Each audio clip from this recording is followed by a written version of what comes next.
Hi friends, माझं नाव चैतन्य पत्की आहे आणि welcome back to my YouTube channel. खूप अत्यंत आनंदाची बातमी सकाळी सकाळी की काल रात्री किंवा काल पहाटे मी असं म्हणू शकेल की टीम इंडियाने इंग्लंडला 68 धावांच्या खूप मोठ्या मार्जिननी सेमीफायनलमध्ये धुव्वा उडवला आणि आपण दिमागदार फॅशनमध्ये फायनलमध्ये प्रवेश केला आहे. आता उद्या 8 वाजता भारत विरुद्ध दक्षिण आफ्रिका ही मॅच होणार आहे.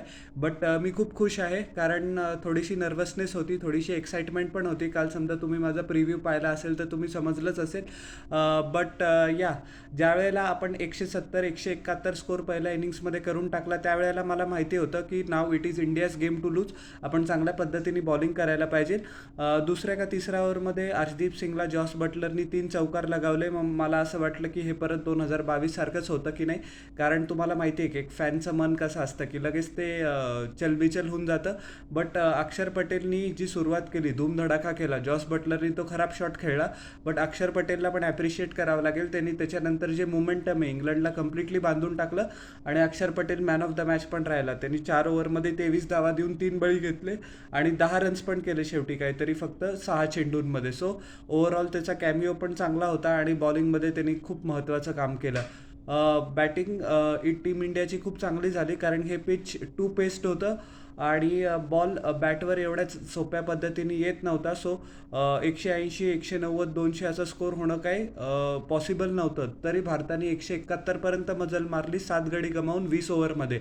आपला स्कोर खूप चांगला होता आणि परत एकदा आपल्याला ॲप्रिशिएट करावं लागेल इंडियन कॅप्टन रोहित शर्माला. 57 धावा केल्या त्यांनी. आदिल रशीदनी त्याचा त्रिफळा उडवला खरा, बट तोपर्यंत खूप लेट होऊन गेला होता. त्यांनी भारताला खूप चांगल्या पद्धतीने मोमेंटम दिलं.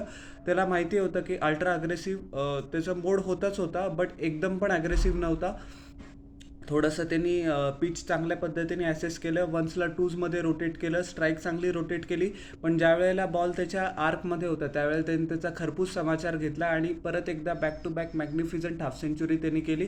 विराट कोहली पहिल्या बॉलपासूनच ठरवून आला होता की त्याला काय म्हणतात की त्याला इंटेंट शो करायचा आहे ॲग्रेसिव्हली, आणि असं कधी कधी प्लेअर फॉर्ममध्ये नसला की होऊन जातं. तो एक तर एका एक्स्ट्रीमला जातो नाही तर दुसऱ्या एक्स्ट्रीमला जातो. तो फक्त 9 धावा करून आऊट झाला, त्रिफळा उडवला त्याचा. बट ठीक आहे, होत असतं. आता काय, सूर्यकुमार यादवनी एक्सेप्शनल इनिंग्स खेळली.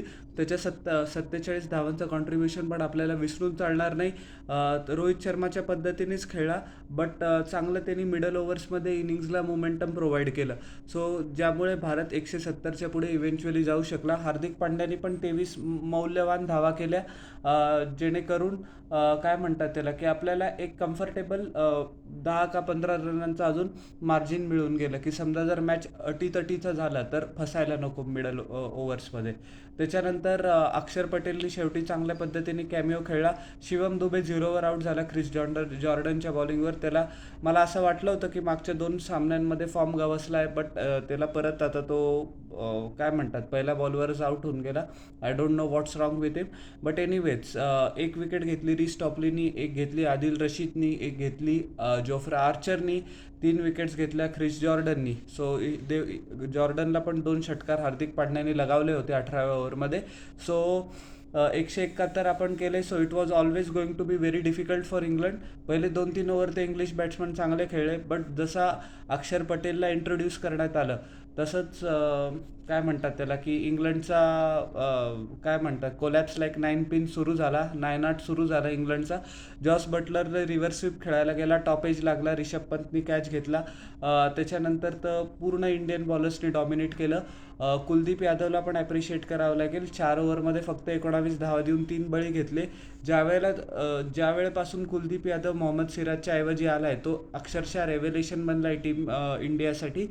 स्पिनर्स टीम इंडियाची ताकद आहे आणि इंडियाने इंग्लंडला दाखवून दिलं. रवींद्र जडेजानी पण कंटेनिंग जॉब चांगल्या पद्धतीने केला. 6 विकेट्स अक्षर पटेल आणि याला मिळाले, दोघांना मिळून.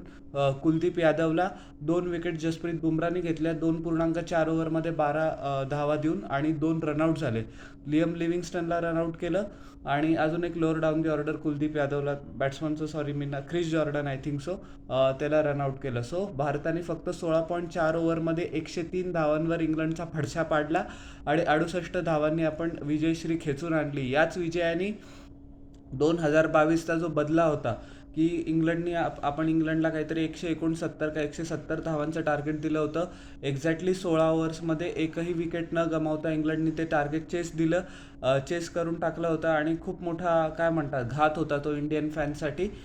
त्याचा बदला आपण आज घेतला आहे आणि इंग्लंडला लाथ मारून आपण या टॉर्नामेंटमधनं बाहेर करून दिलेलं आहे. सो ते पण एक सॅटिस्फॅक्शन आहे. बट सगळ्यात महत्त्वाचा गेम आता पुढचा आहे. मी दरवेळेला म्हणतो, मी तुम्हाला थोडंसं रेपिटेटिव्ह वाटत असेल पण मी दरवेळेला म्हणतो, भारताचा खरा वर्ल्ड कप सुरू होतो तो सेमीफायनल आणि फायनलमध्ये. आता आपण सेमीफायनल जिंकलोय दक्षिण आफ्रिकेविरुद्ध, आता आपल्याला फायनल पण जिंकावी लागेल. सो त्याचा प्रिव्ह्यू येईलच, पण तुम्हाला माझा या मॅचचा रिव्ह्यू कसा वाटला हे जरूर न चुकता खाली कॉमेंट सेक्शनमध्ये सांगा आणि माझ्या चॅनलला लाईक, शेअर आणि सबस्क्राईब करा आणि बेल आयकॉन प्रेस करा पुढच्या नोटिफिकेशनसाठी. आपण भेटूया नेक्स्ट व्हिडिओमध्ये.